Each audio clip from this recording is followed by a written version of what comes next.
Hello? So we talked a little bit earlier about how you started the podcast, like, but what? So Trillmatic or not Trillmatic? Let the truth be told, right? That's the name of the podcast. The Truth Be Told podcast. Oh, the truth be told. Yeah, okay. Right. Yeah, I think I be saying like let the truth be told. I think I was trying to Google that shit. Yeah, it's because of Zero. That's the album. That's the album that got the Mo City Don freestyle. So it's easy to get mixed up between the two.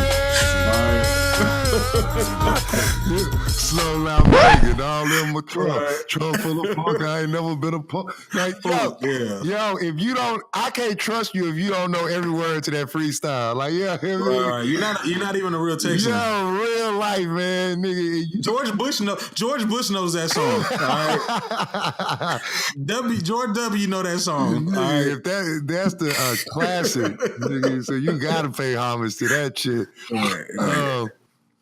But where did you arrive on the title? And like you talked about earlier about like when you were going to when you were thinking about starting and going to these conventions, like what landed on? Because y'all do mainly like hip hop current events.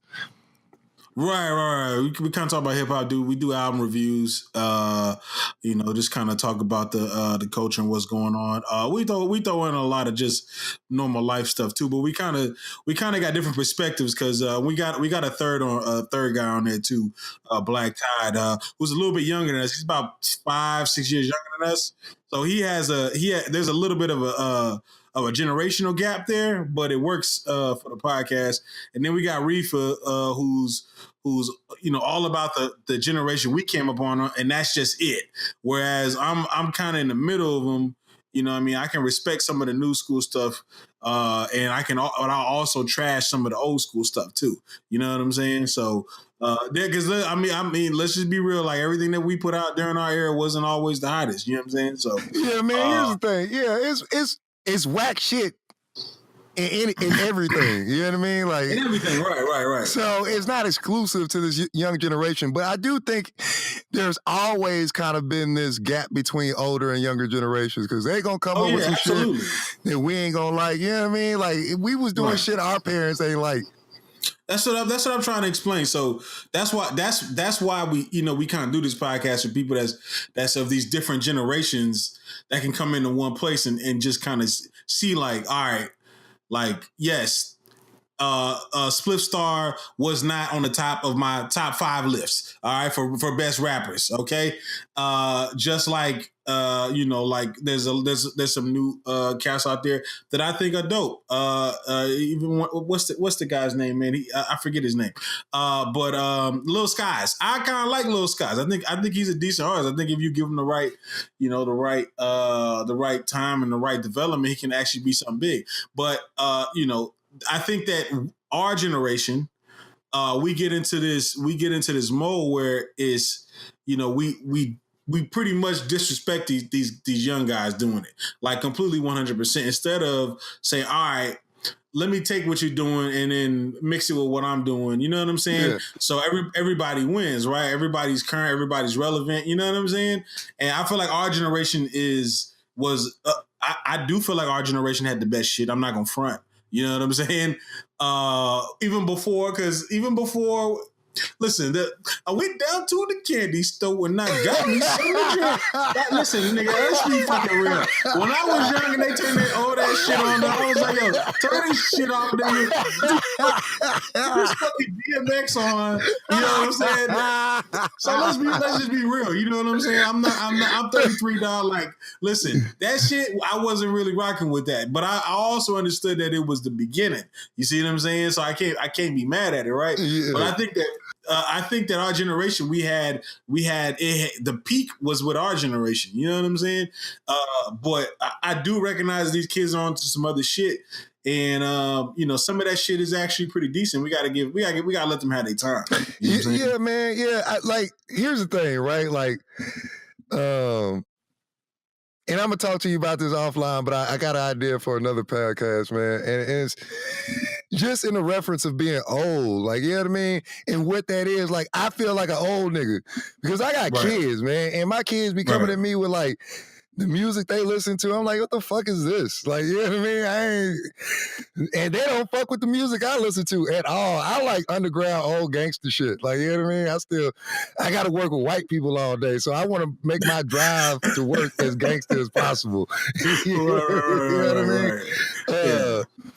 But not even no gangster shit, really. Like, but I listen to like non-mainstream shit, really. Right. Same with me. Because right now, like, I mainly Lido. I'm on that Gates album, on that new Luca Brasi 3, hard. Right. But I've been a Gates fan. You know, I was on Spitter hard for a period of time. Crit, that whole era. Do you think Crit's era is over? Like, not over, but ain't heard. I fuck with Crit, but I ain't really heard much from him.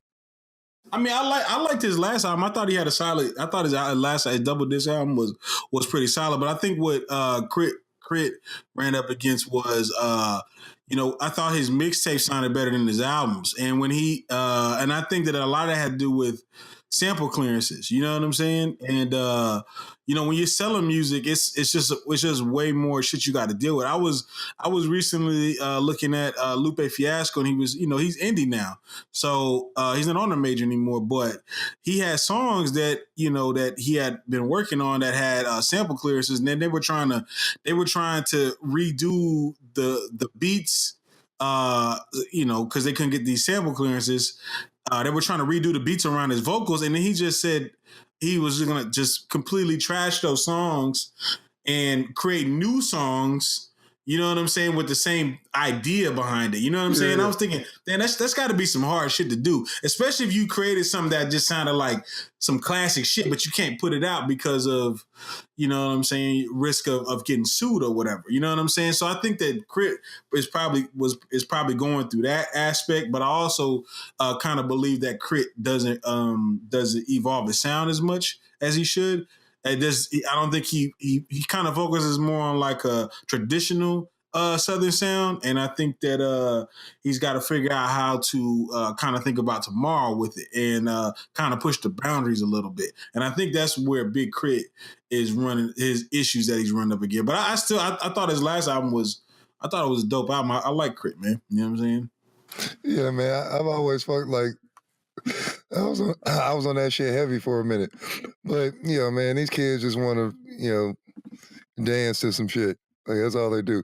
Let me tell you something. I got kids, right? And, nigga, like, I realize, and like, I don't know. I still, to this day, don't know what the fuck Fortnite is. Like, I know it's a game, but, like, nigga, I always thought that was some shit from a Shakespeare play, like, on a Midsummer's Fortnight. Like, right. You know what I mean? Like, what the fuck is this? But I know that this dance because, I guarantee if you offer any kid under the age of 13 years old $500 to stand still for 5 minutes, that shit is impossible. Because these niggas like bust out with that shit just randomly. All you see is little kids just doing that like fucking jelly leg shit. I don't know what the fuck that shit is either.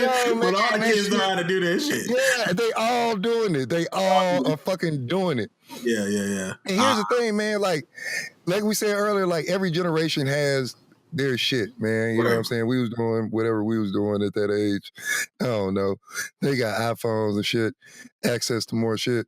But in the reference to that generational gap, you know what I mean? As far as like hip hop is concerned, or like, pop culture. You feel like it's just the nature of the beast, or you feel like there should be more unity? Because I feel like it's just the nature of the beast. Like, some people gonna fuck with it, some people gonna not. Is certain people get stuck in their ways.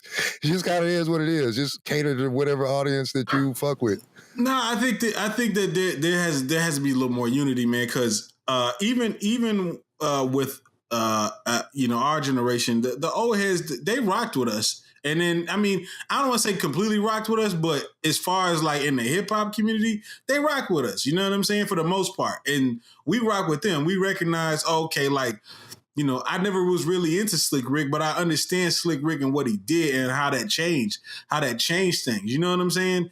And I think there has to be a little bit of you have to show them, you have to kind of like force the history on them, you know what I'm saying, a little bit. And I know another, I mean, because they're not gonna really listen to shit, right? They're not gonna listen to anything we're saying, because like I said, be real with you, you could have told me Big Daddy Kane, right? Like Big Daddy Kane, old heads tell me, "Oh, Big Daddy Kane got these bars," and I'm just like, nah, nigga. You know what I'm saying? Jay-Z got these bars, nigga. You know what I'm saying? Right? So, so I used to be in the barbershops arguing with these old niggas, like, nah, I don't think so. But they doing the same thing now. You know what I'm saying? Doing the same thing as I'm, yo, Jay-Z got these bars, and they like, nah, it's Kendrick. You know what I'm saying? Yeah, So they be like, man, nah, nigga, get the fuck out of here with them old nigga bars. Nigga talking about savings and bonds and shit. Ain't nobody try to hear that. I ain't trying. Nigga, I don't give a fuck about a St. Pierre Picasso, bitch. Like, right. But I'm listening to this shit with my old ass, like, yo, this nigga, I need to get some savings and bonds, niggas. Yeah, nigga, I need real estate. What is he? Where's my lawyer, Goldstein?